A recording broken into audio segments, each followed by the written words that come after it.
Le score. Le score. Je devais créer et comprendre que nous aurions un entretien tête-à-tête. 18h30, 20h sur Radio Nova. Bon, à mon tour maintenant. On a écouté vos classiques, on va écouter les miens. Avec Charline Roux. Bienvenue dans le score sur Nova, l'émission qui conçoit la bande-son des gens qu'elle reçoit tout en leur faisant la conversation. Et quand on sait que face à moi est assis l'homme le plus vif de France, comme je suis plutôt dans la team molle, autant vous dire que je fais moyen la mariole. Vif et drôle, inventif aussi, on lui doit un langage, des gimmicks, un rythme, bref, un sens de la scène alors inédit. Et bon nombre d'attaques de panique chez le personnel enseignant de maternelle ayant entendu des mômes à peine propres crier « cannabis ». Aussi à l'aise chez Chabat que chez Jeunet, chez Dame Jaoui face à Sieur Bakri que chez Rachid Bouchareb, chez Fernando Meirelles comme chez Spike Lee, dans le Marsupilami comme dans Toy Story, il est aujourd'hui à l'affiche d'un redoutable thriller dans le monde du foot, Mercato, réalisé par Tristan Seguela. Une fois ceci posé, je m'engage solennellement à ne pas prononcer Ciao Pantin au fil de cet entretien. En revanche, j'ai toujours rêvé de m'approprier ces mots du poète Jaguar, donc j'annonce l'expert de la maison mère, soit Nova. Bonjour Jamel Debbouze. Quelle intro! Ça me fait tellement plaisir de te voir et de te rencontrer. Ben, merci beaucoup. Je le dis sincèrement. Ben, ça me touche. Je dis quoi, bienvenue chez toi? Bienvenue chez nous. Ce qui est un peu étrange parce que tu as plus d'ancienneté que moi dans la maison. Ouais, mais disons qu'on partage la même baraque, donc on est de la même famille. C'est quoi normalement ton premier geste quand tu rentres à la maison? J'embrasse ma femme. Ok. Bah là, elle est pas là. Elle est pas là. C'est dans une autre maison. J'embrasse ma femme, ma fille, mes enfants. Jeter les godasses. Non, je jette pas. Je range soigneusement et je prends un skier. Très bien. On a du skier ici? Non, on n'a pas. Si quelqu'un peut nous amener en skier, ce serait vraiment super. Il y a une question rituelle dans cette émission. Quelle place prend la musique dans la vie de tous les jours? Tous les jours. Tout le temps. Partout. Avec une fonction ou M'apaiser, me filer la patate, m'apaiser quand je suis dans la voiture de temps en temps, quand on m'a vénère, j'écoute les canons de Pachelbel, ou pour me vénère, je mets un DMX avant la scène pour me redonner de l'énergie. Ouais. Ouais, et en fonction des moments, ma fille, elle veut faire comédie musicaleuse dans la vie, Ouais. donc elle chante tous les jours. Et j'ai le droit à toute la bande son d'Apple Music, tu vois, tous les tubes originaux. Bref, ça va dans tous les sens. Alors pour démarrer cette émission, j'ai choisi Cake avec cette reprise de I Will Survive, évidemment. Le score sur Radio Nova.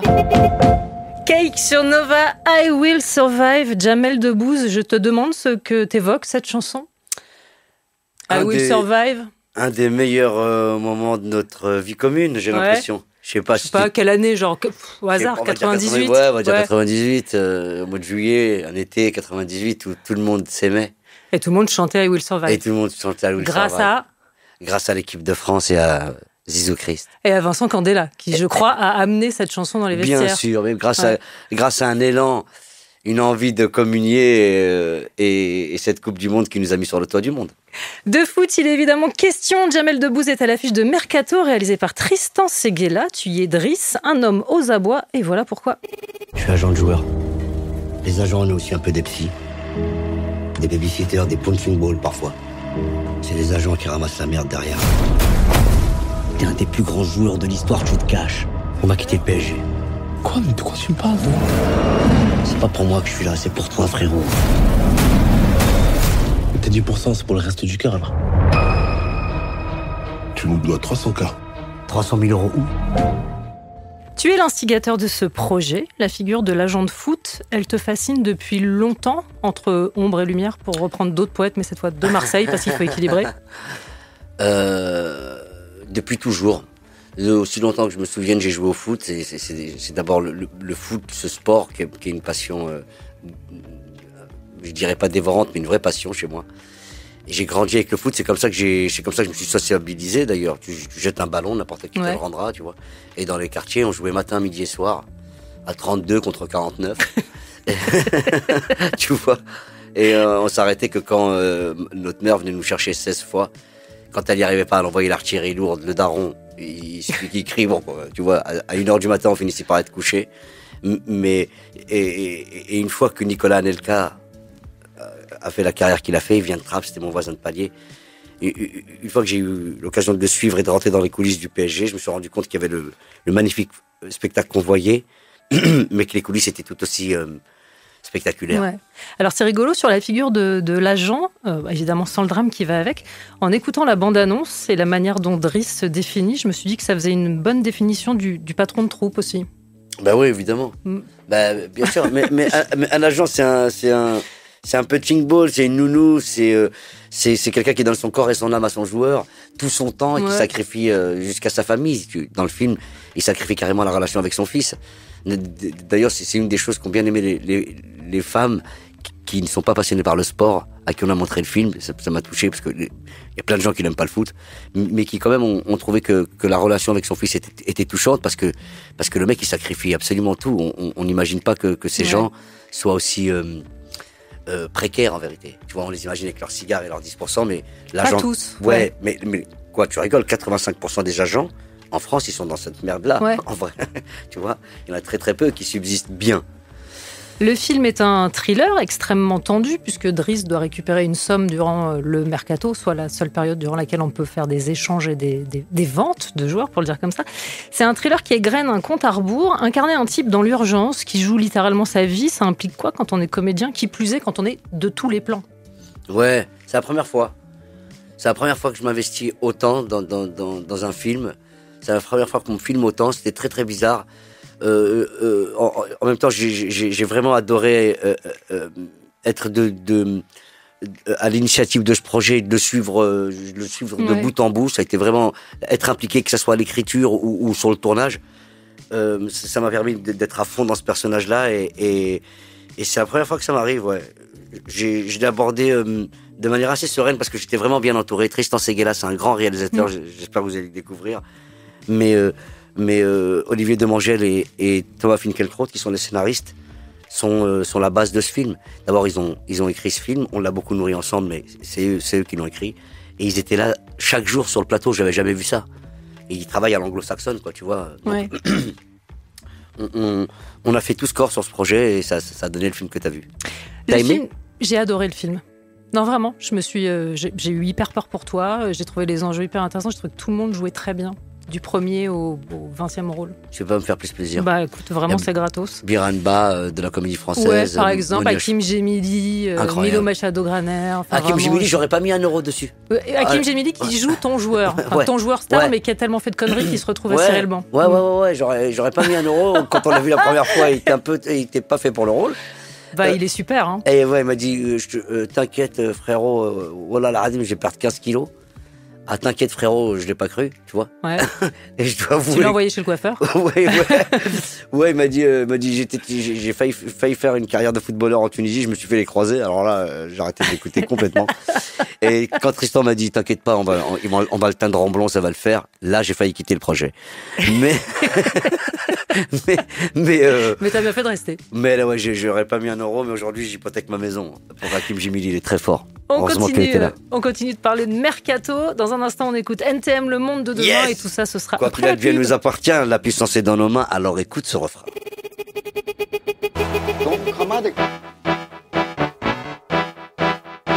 NTM sur Nova, Le Monde de Demain. Il m'a beaucoup inspiré ce morceau. Ouais. Je te jure. Pour le film aussi.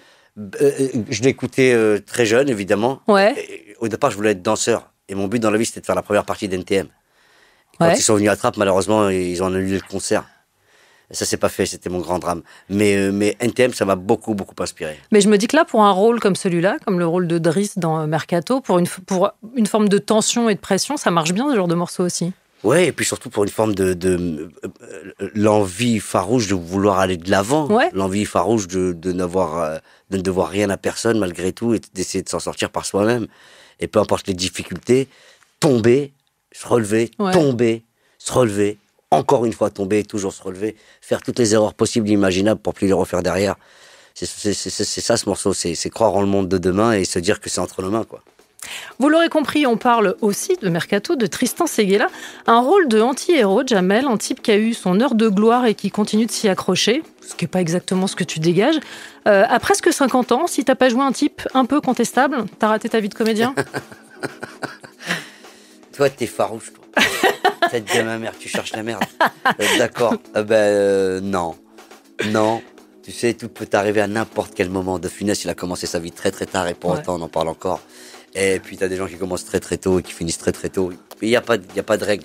Je pense qu'il y a un dénominateur quand même, l'envie farouche d'avoir envie de continuer. Ouais. Ouais. Mais je dis contestable, mais c'est quand même un personnage auquel on s'attache immédiatement, même quand il déconne objectivement. Et c'est là que le charme de Booz agit. C'est au-delà de ta cote de sympathie, c'est vraiment un truc de jeu de comédien. T'as un énorme potentiel émotionnel. Est-ce que c'est facile à exploiter pour toi ? Non, c'est gentil ça. Non, c'est vrai. Déjà, écoute, c'est la première fois que j'entends ça, donc je vais me poser la question une fois rentré chez moi. Non, mais c'est pas la première fois que je le vois. Tu vois, je vais prendre un exemple qui est pour le coup hors cinéma, mais un peu dedans. Le discours que tu as fait l'année dernière au César pour Agnès Jaoui, c'est un des plus jolis trucs que j'ai vu et entendu sur une scène de cérémonie. Non, mais vraiment. Ça me touche vraiment parce que, écoute, il y a quelque chose qui triche pas quand on fait nos métiers, c'est cette caméra. Elle filme tout, absolument tout. Et si t'es chargé de quoi que ce soit, ça se voit. Là, j'étais devant Agnès, qui est pour moi vraiment un membre actif de ma famille. J'ai eu aucun mal à lui dire combien je l'aimais et c'était une opportunité extraordinaire de lui remettre un César d'honneur, de pouvoir le dire sur la place publique. Ça arrive rarement dans nos vies. Donc moi, j'ai pris un malin plaisir à lui dire combien elle m'avait aidé. Et là, pour ce film, de la même manière, tenter d'être le plus vrai, sincère possible, se mettre dans des situations nuancées, complexes, comme dans la vie. Ouais. Quand même, j'avais une très belle partition, j'avais un très bon réalisateur. La mise en scène, elle est très forte. Il nous a tous très bien mis en avant et l'histoire en premier. Non, ne pas tricher. Et j'ai fait appel à des outils que j'ai appris en improvisation théâtrale. Tu vois, un truc très con, c'est l'écoute active, par exemple. Ouais. Si t'écoutes pas, que t'es un texte ou non, si t'écoutes activement la personne en face, tu réponds en fonction normalement. Et c'est souvent juste quand t'écoutes. Si tu balances ta réplique, t'écoutes plus. Tu vois, tu balances ta réplique. Donc c'est des petits tips comme ça au fur et à mesure de ma vie. Et quand t'as un personnage aussi complexe, je te dis, et nuancé que cet agent, c'est jubilatoire. Et ce qui marche extrêmement bien, c'est que le foot a beau être un milieu qui entraîne tout un tas de fantasmes sur la manière dont ça fonctionne, où tout est plus gros, tout est plus fort, tout est plus plein de pognon. Il y a un truc auquel on peut aussi se raccrocher, c'est l'extrême solitude de ton personnage. Et puis ce principe d'occasion ratée, qu'elle soit professionnelle ou personnelle. Est-ce que c'était facile de trouver des ponts entre lui et toi ? Bien sûr, très bonne question. Dis-moi, t'as travaillé ton interview ? Un peu. Oui. Gentiment. Oui. Non, bien. Modestement. Non, vraiment, t'as fouillé. Bah écoute, ouais, moi j'ai eu. Pour être aussi juste, et pour être juste, il faut aller chercher des choses que t'as vécues. C'est la seule véritable école. Et oui, bien sûr, quand on suscite des choses, peu importe ce que c'est, moi j'ai eu du succès très tôt et l'argent qui allait avec et les fantasmes qu'on pouvait faire autour de moi. Donc bien sûr que parfois j'ai dû me désentourer parce que c'était trop oppressant et pour ça, et à un moment donné tu finis pas, tu es obligé de te retrouver seul pour te rendre compte véritablement des vrais rapports. Quels sont les gens qui sont là pour les bonnes raisons et pour les mauvaises raisons. Et d'ailleurs il n'y avait pas de mauvaises raisons. Il y avait quel intérêt j'y trouvais à la fin, tu vois. Et oui, si on fait des métiers aussi grisants et aussi passionnants, c'est parce qu'on touche énormément de gens. Mais paradoxalement, on peut se retrouver vraiment seul à être confronté à tout ça. Et alors, pardon, mais la citation de Zizou Christ, c'est contractuel ? C'est juste pour prouver que le foot est une religion, point barre, et on n'en parle plus. Non, c'est une notif dans ton contrat, non, tu vois. Toujours, non, c'est plus fort que moi. Bon, moi, il me passionne, je sais pas, c'est comme quand j'écoute un James Brown, je suis obligé de glisser sur le sol. Tu vois, ça me fait le même effet qu'un James.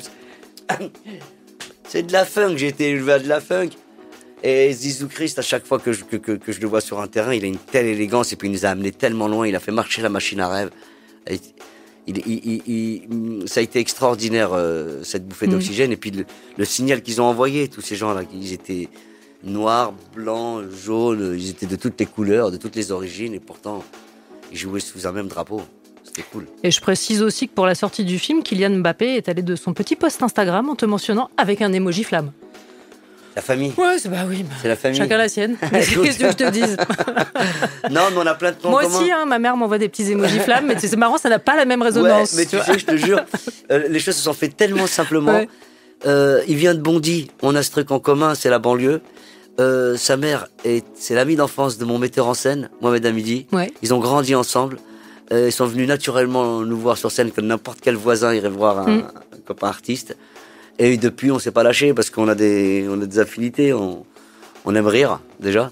Et puis, on a été confinés ensemble sans le vouloir. Ça crée des liens. J'imagine. Musique, on écoute Snoop, Dre, Jhené Aiko, Gorgeous. Le score sur Nova, sur Radio Nova. Avec Charline Roux. C'est pour ça que j'aime bien Nova. Gorgeous, Snoop. Alors Snoop, disons-le, un collègue de Jamel Debbouze. Ouais, un ami, un proche. Ouais, il y a eu featuring, quoi. Disons quoi, on s'est croisés quelques fois, oui. Oui. À Los Angeles, à Compton, j'étais le voir à Compton. Ouais, puis il y a eu un duo, peut-être aussi. Oui, il est venu me voir à Marrakech, Hassol, il y a eu des échanges. Alors justement, t'as joué sur scène comme au ciné, avec registres variés, on le disait, de Jaoui à Jeunet en passant par Chabat. T'as été récompensé, prix d'interprétation masculine collectif à Cannes pour Indigène de Rachid Bouchareb. T'as produit, t'as tourné avec Spike Lee, She Hates Me. T'es l'instigateur d'un festival, le Marrakech du Rire. T'as rappé avec Snoop Dogg pour Mission Cléopâtre. T'as participé à la cérémonie des JO avec Zinedine Zidane. C'est contractuel, hein, je le redis. Tu as réalisé la série Terminal qui est dispo sur MyCanal. C'est quoi après ?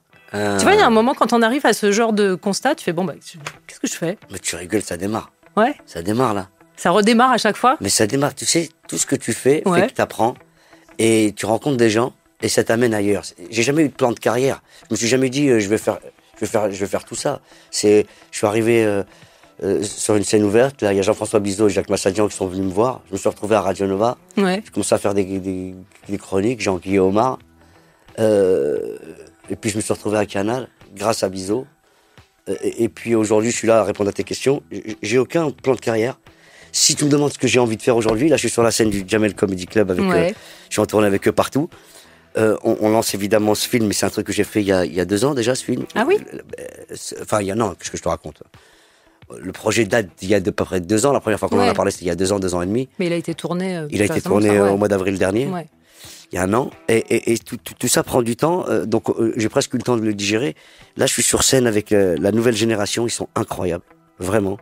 On joue partout, et on finit par un petit truc que j'ai toujours eu envie de faire, qui s'appelle le Jamel Comédie Française. C'est une pièce qui s'intitule La Pièce. Très bien. Je joue un roi proxénète. Douli, elle fait une zombie pute. Redouane, il fait un narrateur bossu. Redouane Arjan. Ouais. Redouane Arjan. Ilyes Djadel, il fait un prince teubé. Hassol. On a là, on joue avec tous les codes du théâtre et c'est extraordinaire. C'est jubilatoire. On a été chercher les accessoires dans un magasin de farce à attrape la veille. Et il y a un espace de liberté là que je kiffe. Donc si je tire un peu cette ficelle, pourquoi pas aller à Avignon? Avec Jamel Comédie Française. Ça me fait kiffer, tu vois. Ben oui, mais justement, tu vois, ça fait partie de mes questions. Tu as fait pas mal de seul en scène, mais hors impro, assez peu de théâtre, alors que tu as l'esprit de troupe, que tu as la maîtrise du verbe. Alors pourquoi pas, je ne vais pas dire des classiques forcément, mais pourquoi pas ce genre de registre depuis Des souris et des hommes? Oh, Steinbeck, mais j'ai toujours, toute ma vie, voulu faire ça. Ouais. Mais j'ai pas eu l'opportunité. Tu vois, la première troupe, je me suis rendu compte que je vais monter une troupe pour ça. J'en avais marre d'être seul sur scène et je voulais qu'on soit plein. Ouais. Mais j'ai eu beaucoup de mal parce que les gens que j'ai été chercher font du one-man show. Mm-hmm. Ils sont seuls sur scène. Ouais. Il y a un truc un peu égoïste là-dedans. Et on n'a jamais réussi à faire un truc à l'unisson. Si, on a fait un truc génial quand même, c'est Inside. Ben, c'est ce que j'allais dire, tu as inventé une grammaire visuelle. C'est-à-dire qu'au moment où, que ce soit sur le cinéma de Jamel ou le Inside Jamel Comedy Club, tu as popularisé ce que moi j'appelle une grammaire de télé qui n'était pas encore très implantée chez nous. Tu vois ce que je veux dire, ce genre de format documentaire. Bien sûr. Ouais, mais on s'est inspiré de The Office. Ouais. On a toujours été chercher un peu partout où on pouvait chercher l'inspiration. Et surtout, on avait un prétexte extraordinaire. C'était ces jeunes gens, la scène émergente, qui arrivent et qui se retrouvent propulsés sur une scène incroyable. Et qu'est-ce que ça crée comme disparité quand les origines se croisent? C'est quoi le choc des générations? Parce qu'il y avait quand même moi, tu vois. Enfin, c'était assez incroyable. On pourrait faire une étude sociologique de ce Inside. Mais j'ai jamais réussi à créer une troupe à proprement dit, avec un projet commun à part celui-là, parce que beaucoup d'individualité. Et là, comme par magie, je sais pas, le temps faisant, enfin, il y a les prémices d'une pièce. Je suis certain que si Molière se réincarnait, il serait africain. C'est une citation littérale de Jamel Debbouze. Eh ben, qui te dit que c'est pas déjà fait Jamel Poquelin? Ça sonne pas mal, moi, je trouve. Ouais, ça serait clash. Je pensais pas à moi, à vrai dire.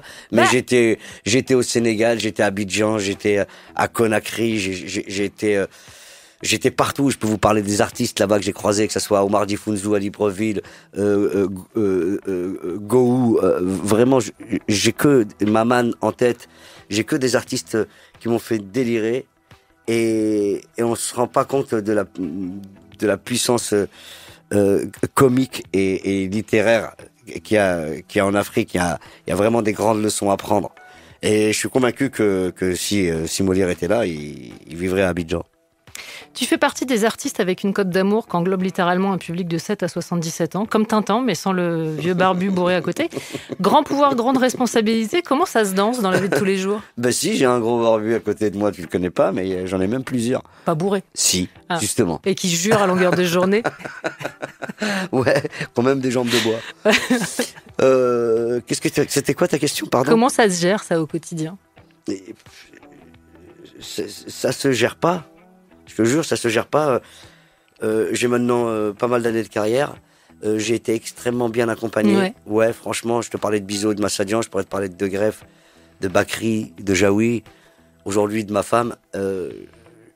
J'ai la chance vraiment d'avoir des gens intelligents et bienveillants et qui me permettent de pas trop me fourvoyer, tu vois. Et j'ai ce truc à l'intérieur qui fait que je fais que ce que j'ai envie de faire. Rares sont les obligations, tu vois. Quel luxe. Ouais, c'est vraiment extraordinaire. C'est ce que mes parents n'ont pas eu comme chance et que je me délecte, moi. Nouveau titre choisi pour toi, il est signé Marvin Gaye. Mercy, Mercy. Le score sur Radio Nova. Marvin Gaye sur Nova et pour Jamel Debbouze. Merci. C'est cadeau. Merci beaucoup. beaucoup. Alors là, vraiment, c'est plaisir partagé. Qui mieux que Marvin ? Bah, personne. Voilà, merci. Voilà. Fin de la conversation. Merci, allez. Au revoir. Non, je voudrais revenir en d'autres temps, soit en avril 98. Sur cette antenne, sensiblement à la même heure, il se passait ceci. À ce propos, j'ai rendez-vous avec l'ambassadeur. On peut pas régler le son. Ferme ta gueule, on a commencé l'émission là. Si l'autre il insulte direct. Pas tout de suite, tu vas pas. C'est à base d'insultes direct. C'est pas à base d'insultes, mais. Alors qui recevons-nous aujourd'hui, Ramzi ? Nous recevons Jamel Debbouze. Alors Jamel, tout de suite, tu vas nous parler de ton album ? Oui, ça jamais de. Jamel, on s'en fout de ton album. On va parler de ton film. Oui. On s'en fout aussi de son film. Ouais. On va pas parler de toi, Jamel. Eric, bonjour. Alors salut Ramzi. Ça va bien les gars ? Bah, moi mon actualité. Ça fait comme si on lisait un truc qu'on avait préparé. Avant. Ouais, voilà. Bon, donc vous avez découvert à l'instant Eric et Ramzi. Elle est nulle ta transition. Elle est nulle sur l'émission. Il est 18h16, bientôt 17, bientôt 19. D'ailleurs on commence tard. C'est bon, on m'avait dit c'est 18h, 19h. Mais c'est justement parce que la radio ne m'appartient pas, elle n'est pas à mon père, c'est pour ça que je décide pas tout ce que je veux ici. On est ensemble jusqu'à 19h, une chose est sûre, et que l'émission s'appelle comment, Eric ? J'en sais rien moi. Qu'est-ce qu'on s'en fout ? Lui je m'en fous. Le KX. Alors, la première chose qui me vient à l'esprit, c'est le sens de l'accueil a changé quand même en radio, non ? Grave, c'était sans pitié. Qu'est-ce qu'on a rigolé. Imagine si Ramzi avait été ponctuel. Oh, ce serait emmerdé, grave. On n'aurait pas. Bah, s'il avait été ponctuel, je n'aurais jamais été à Nova. Parce que c'est grâce à Ramzi que je suis arrivé à Nova. Jean-François Bizot et Jacques Massadian étaient venus voir Eric et Ramzi au théâtre de Trévise. Ouais. Il n'est pas venu, Ramzi. Non, mais imagine, ça ferait un bon film. Grave. Et si si Ramzi s'était levé à l'heure, que serait devenu Jamel Debbouze ? Je serais probablement pas là. Bah si, tu serais là quand même, moi j'en suis persuadée. Est-ce que ça t'a donné un peu d'empathie pour les gens qui doivent mener des entretiens, cette expérience de la radio ?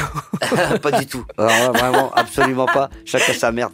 Non, la radio c'est extraordinaire. La radio c'est fantastique parce que je sais pas, t'as l'impression de rentrer dans l'âme des gens. Quand je faisais une émission à Nova et qu'elle était écoutée, il m'arrivait de prendre le taxi, les taxis me reconnaissaient et surtout en prison. Toutes les prisons nous écoutaient et je recevais des lettres de prisonniers avec s'il te plaît, tu peux faire une dédicace à Asdine Canette, passe le bonjour à Benoît Brocoli. Tu vois que des trucs ça comme. J'étais très content. Est-ce que ça t'aidait d'être ce que j'appellerais une brute en impro, en radio ? Non, l'improvisation théâtrale m'a sauvé de tout. Ouais, absolument tout. Mais d'abord, ça te donne confiance, c'est un psychologue de poche, tu peux te retrouver devant n'importe qui et ne pas avoir honte de toi. Et puis, évidemment, ne pas trop se poser de questions et foncer, c'est pas mal. Et surtout, ça m'a donné, je te dis, l'écoute active, c'est très con, mais ça m'a beaucoup aidé. Et l'impro t'oblige à dire oui. Quand tu fais des improvisations théâtrales, si tu dis non, tu bloques l'histoire. Bah ouais. Donc, oui, c'est ouvrir. Écoute, ça m'a aidé l'impro, c'est sûr. Et la radio, ça a été quel genre de terrain d'expérimentation ? Est-ce qu'il y a des trucs que tu as appris à la radio qui te servent encore tous les jours. Bah, toute ma vie, le sens du rythme. Je l'ai monté, l'émission. Ouais. On était là toute la nuit à monter nos émissions, notre petite chronique. À l'époque, c'était avec des bouts de scotch. Ça vu ma mère, il y avait des bandes. Tu coupais, tu scotchais. Tu vois, je te jure, on vient de loin, tu vois. Travaux manuels, radio et travaux manuels. Rémi Copaclopoul qui disait faites vite, on n'a pas que ça à faire. Bon, fallait aller vite, le sens du rythme. Donc tu vois, quand tu coupes la bande, faut la couper au bon endroit, la recoller au bon endroit. Et le rythme que m'a posé la réalisation fait que je l'ai gardé toute ma vie. Encore aujourd'hui, le silence aujourd'hui m'effraie moins grâce à la radio. Ouais. Ouais. Je me disais, complète vite. Et puis, je me disais, mais non, mais de temps en temps, regarde. Un silence peut être un rire. Et un silence peut être une émotion. Et c'est en partie grâce à la radio. C'est en écoutant ma voix que j'ai compris ce genre de choses. Le mec de 20 ans qu'officier à l'époque, si on lui avait dit qu'il serait là où il est aujourd'hui, il aurait dit quoi? Je jure la vie de ta mère. Non, mais sérieux, vas-y, dis pas des trucs comme ça. Si c'est pas vrai, arrêtez, vas-y, ça peut me faire pleurer, ça. C'est sérieux? Bah ouais, c'est ça qu'il aurait dit. Et il y a une question que je me suis posée aussi. Aujourd'hui, dans la rue, on t'appelle plutôt Lucien, numéro bis, ou Jamel Dridi? Ou Jamel tout court? On m'appelle Jamel. Ouais. Jamel, ouais. Oh, quoique hier, on m'a appelé Eric et Ramsey. Il y a un petit gamin, il me dit c'est vous Eric et Ramsey? Je dis toi, putain, le pauvre. C'est vraiment parce que t'es un enfant. C'est vraiment parce que t'es un enfant. Oui, j'ai toutes sortes d'appellations, c'est ça qui est cool.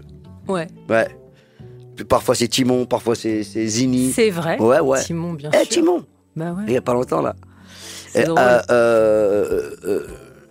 Dans H, je m'appelle Jamel. Bah oui. Donc tu vois. Non, mais la chance que j'ai, c'est effectivement d'avoir pu toucher plein de générations. Le fait que H soit sur Netflix aujourd'hui, il y a des gamins qui nous découvrent. Et ça, c'est cool. Ma fille tu vois, connaît tous les épisodes par cœur. Ça, c'est la classe. Par cœur. Merci Netflix, tu vois. Et TikTok. Dernière coupure publicitaire, on revient juste après. Le score sur Nova. Charline Roux. Nova. Toujours en compagnie de Jamel Debbouze. Et Jamel, un petit extrait à te faire écouter qui normalement devrait t'évoquer quelque chose. Je vais te dire ce qu'il te faut. C'est un manager. Un manager. Je sais de quoi je parle, je sais tout. Parce que tu vois, je suis dans le business depuis 50 ans. 50 ans, ouais. Et je connais tout, toutes les ficelles. Ah, tu sais ce que j'ai fait, moi? J'ai tout fait, tout. Si t'avais vu comment je l'ai sonné, le Gilly Russell. Le rôle du manager, Mickey. Le meilleur rôle possible, imaginable. Pourquoi est-ce que ça t'a marqué à ce point-là, Rocky? Parce qu'il était vraiment dans la merde, parce que personne ne croyait en lui, parce que c'était une fausse patte, parce que il est né de l'humiliation, de la honte, quelque part, tu vois. Il habite dans les bas-fonds et c'est à la force de ses poings qu'il s'est hissé là-haut. Mohamed Ali, ça a été son inspiration et forcément par ricochet, Rocky, ça m'a parlé. Tout de suite, ça nous a tous parlé, je pense. La musique, l'ambiance, le grain, tout. Et Rocky, alors moi je sens aussi un tropisme Stallone parce que je sais que t'as cité aussi à plusieurs reprises le Rambo raconté par Dupontel comme une inspiration d'humour, notamment pour le cinéma de Jamel. Mais c'est comme ça que je suis rentré à Nova. Bien sûr, c'est en faisant ça. Donc il faut dire merci à Stallone, quoi qu'il en soit. Ouais, merci à Stallone et merci à Dupontel, surtout. C'est vrai, c'est Dupontel qui fait Rambo. Ça m'inspire tellement que derrière, je raconte Hit ou Casino. Je crois que c'est Casino sur Nova. Je crois que c'est Hit. Ah, c'est Hit? Peut-être. C'est dans mon souvenir, mais peut-être un peu vague. Ouais, Hit. Et après, j'ai été engagé. J'ai plus lâché le micro. Comme quoi, vraiment, Stallone. Ouais. Enfin bon, peut-être un peu moins maintenant, vu la proximité avec... on va pas se lancer dans la géopolitique. Mais... Quand on vieillit, ça compte plus, ça devient... Bon, j'allais dire... Non. Pas à sa conscience. Pas à sa conscience, plutôt, ouais, déjà, ça serait pas mal. Tu le disais, tu prends énormément de plaisir à être sur scène avec le Jamel Comedy Club, qui est une sorte de prolongement de ton esprit de troupe, qui est un esprit que tu as eu tout le temps. Je voudrais te soumettre cette phrase. Pour vivre heureux, vivons cachés, mais vivons groupés. Et pas forcément cachés. Ouais. Ouais, non, mais pour... Je dis ça parce que t'es discret. Oui, bien sûr. Ouais, ça dépend des fois. Mais je viens de la famille nombreuse. Ouais. J'ai rien connu d'autre, c'est vrai. On était 16 dans un F2. 18 dans une Renault 18. On prenait un bain pour 9. Et ma mère, c'était la reine de l'écologie.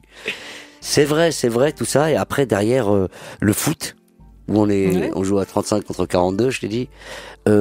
Cette promiscuité fait qu'on n'a pas d'autre alternative que d'être solidaire. Et après, les associations qui m'ont permis de monter sur scène. Encore une fois, c'est un acte de solidarité. Et puis derrière, quand j'arrive à Radio Nova, je vois un mec, plein de gens qui sont là à mettre la lumière sur l'underground, des choses qu'on voit pas, qui sont pas dans la lumière. Et tout ça, ça a fait mon éducation. C'est pour ça que le Jamel Comedy Club existe. C'est un prolongement de ce que j'ai vu à Radio Nova et à Canal+, à l'époque de De Greff et de Lescure, quand on laissait rentrer tout le monde qui avait un truc à dire ou envie de dire quelque chose de fort. Je conçois pas la vie artistique différemment que d'ouvrir et d'aller découvrir des choses. Restez curieux. En l'honneur de la curiosité, de l'esprit de troupe et évidemment du Jamel Comedy Club. Dernier titre choisi pour toi, il est signé Emery, One Thing. Yo. Le score sur Nova, sur Radio Nova. I think I'm going to follow. Fucking hell. Emery sur Nova, One Thing, toujours en compagnie de Jamel Debbouze. Dernière formalité à remplir pour toi avant de te laisser filer. Tout le monde y passe. C'est le moment généralement que les invités aiment moyennement. Mais comme toi, t'es rapide, je sais que ça va bien se passer. Une rafale de questions sur la musique. Tu dois répondre du tac au tac. J'ai pas le droit de te demander de justifier tes choix. Est-ce que ça te va ? Vas-y. Allez, c'est parti. Quel est le titre qui symbolise le mieux l'enfance ? Raina Rai. Le titre qui symbolise le mieux l'adolescence ? La boum. Richard Sanderson, Dreams. Ok, ça marche. Ton hit de karaoké ? Donne-moi ton corps, baby. Camaro. Camaro. Five Like You. Ouais, oui, évidemment. De point d'une femme, like you. Ça, j'aime bien. Ouais. Le titre qu'on serait peut-être surpris de trouver dans tes playlists ? Les canons de Pachelbel. Le titre qui te propulse immédiatement sur la piste de danse ? N'importe quel Dre, n'importe quel Snoop. Voilà, je resterai dans la West Coast. Très bien, le titre qui te fait immédiatement sortir de la piste de danse. Ouais, ça peut être pour une non-maîtrise de la danse, c'est pas obligé d'être une méchanceté. Ah bah alors vas-y, n'importe quel tango. Ouais, voilà, ça marche. Ta chanson de comédie musicale préférée ? Le Roi Lion. Comment ça s'appelle ? Il vit en moi ? Non, putain, Hakuna Matata ? Pas Hakuna Matata. La première. C'est l'histoire de la vie. C'est l'histoire de la vie. Le cycle éternel. Ouais. Très fort. Bien. Il y a les images avec. Ouais, c'est mieux. Le titre que tu as le plus écouté ces derniers jours ? Tere Tere de Toufan. Et la chanson dont tu as un mal de chien à te débarrasser une fois que tu l'as en tête ? N'importe quelle chanson de Faudel ou d'Amel Bent. Viser la lune, ça ne te fait pas peur ? Ouais, alors quand tu l'écoutes, c'est entêtant, voilà. Elle quitte plus ta tête. Et ben voilà, c'est cadeau. Normalement, tu l'as jusque demain. Oh, attends, je pourrais dire un truc juste avant que l'interview finisse. Je vais te faire un bisou à Juliette, ta fille, que j'ai martyrisée, la pauvre, quand elle était toute petite. Juliette, tu m'écoutes. Vous étiez formidable pendant ce spectacle. Bisous. Bah, j'explique. Ma fille dansait avec la tienne. Et en fait, sur l'entrée du Marrakech du Rire cette année-là, t'es montée sur scène en disant je suis arrivée en retard parce qu'il y avait le spectacle de danse de ma fille. Elles étaient mignonnes, mais c'était nul. Et ma fille dansait avec la tienne et ça lui a brisé le cœur. C'est réparé. Elle était toute petite. C'est pas grave. Juliette, c'est pas grave. Je m'excuse. Mais c'est vrai, vous étiez nuls. Allez, c'est reparti, on en prend pour 10 ans. Merci mille fois, Jamel Debbouze, d'être passé par ce studio Mercato de Tristan Seguela, c'est dans les salles. Bravo, merci encore, c'est un plaisir. C'était super, très belle interview, c'était très cool. Content de revenir à la baraque.